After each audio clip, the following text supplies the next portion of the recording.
Hey guys, welcome back. So this is the activity that you guys will be doing for you guys' historical inquiry lesson. So the directions state that you must read the article about the conspiracy theory, and I do encourage you to highlight the information that will help you form your historical question. Although it's not needed or required, I do really think it will help you in the long run. Then you're going to respond to the questions that follow, and please refer to the article links for additional help and example for what I'm about to do if you need help. And please, please, please remember, in order to receive full credit, you must be able to complete the written portion, which is here at the end of both of these activities. So don't forget to do that. So I'm going to go ahead and walk through this first one. The example I'm going to do is the moon landing conspiracy theory. So after reading this, I'll look at this first part and say, if you look at the American flag and still pictures from Apollo 11 mission, it appears to be flapping in the wind. Well, I think flapping in the wind is probably pretty important if that's one of the conspiracy theories. So I'm going to go ahead and highlight that. But how can that be since there's no wind on the moon? So one of the conspiracy theories is that the American flag is seen moving in the wind, but there's no wind on the moon, obviously. So they think that it could be staged. The next part, one of the first arguments I heard, one of the easiest to debunk, is the fact that there are no stars in the lunar sky. Feinberg says, or rather, there are no stars in the pictures that Armstrong and Aldrin took on the moon. But if you have ever used a camera before, it is easy to understand why. So it seems like the other conspiracy theory of what they're saying is that you can't see any stars in some of the pictures.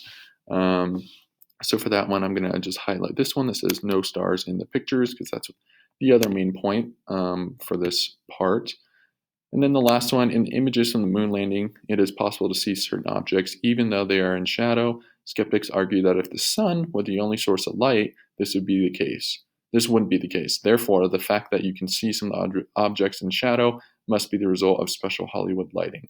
So it seems like the claim is that it's special Hollywood lighting and it's a fake moon landing and it's something not real.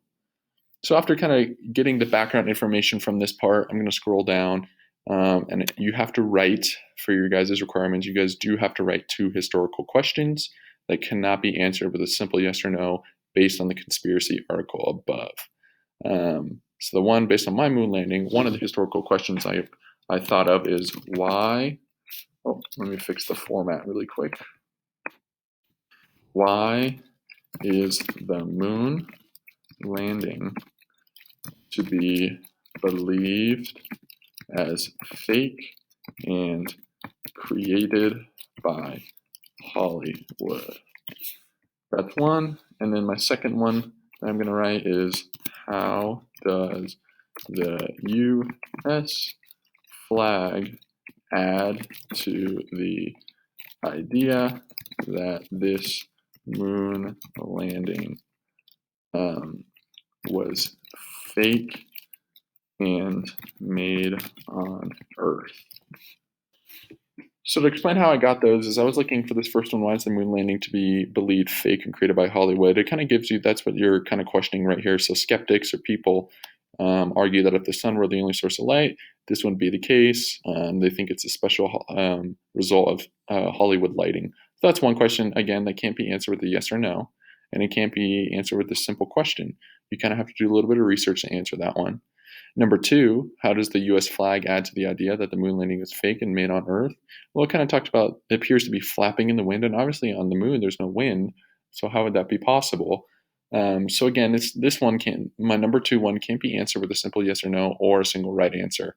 So when you're reading these articles, so for you guys, you're going to read the JFK assassination conspiracy theory. And heads up, please watch the video link first. That will help you a lot, especially for this third one right here, the bending bullet. So when you're reading it, it gives you a little bit of a background information. So JFK was shot. He was a president of the United States, and he was assassinated. And there's different conspiracy theories. There's the CIA's spy theory. There's the bending bullet theory.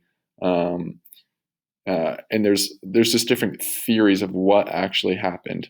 And there's really no conclusion. So that's kind of why there's conspiracy theories going on. So you can read these 3 different articles that are kind of short, not too bad. And then you're going to come down and develop 2 historical questions that I did right up here in this example. So again, please highlight if you do need to do that. That will help you a lot trying to get the vital information or what the article is getting at, what people are questioning, and that'll help you write your historical question. To receive a 3-5, you need to identify a source that you would use to answer this question. You do not need to be specific, but what kind of source would you look into in order to address one of your two questions or both your questions? And then lastly, to receive a 4-0, how would you tell if the source you selected is reliable enough to answer your question? You do not need to answer your question, but how would you and what process would you use to answer that question with the source that you found? So that's what you guys need to do. So read these 3 articles on the JFK assassination. And the other part too, there's a second activity, and that's going to be the 9/11 conspiracy theories.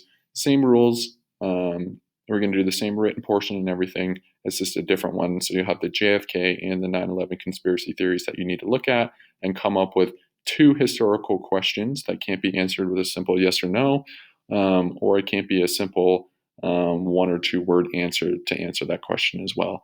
If you guys do need help, I know this can kind of be tough, so please reach out to Mr. Polano or I, and we can go ahead and help you guys creating these questions.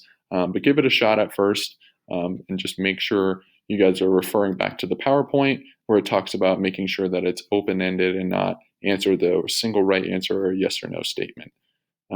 Thank you very much and good luck. And please let us know either on Empower or in person if you have any questions.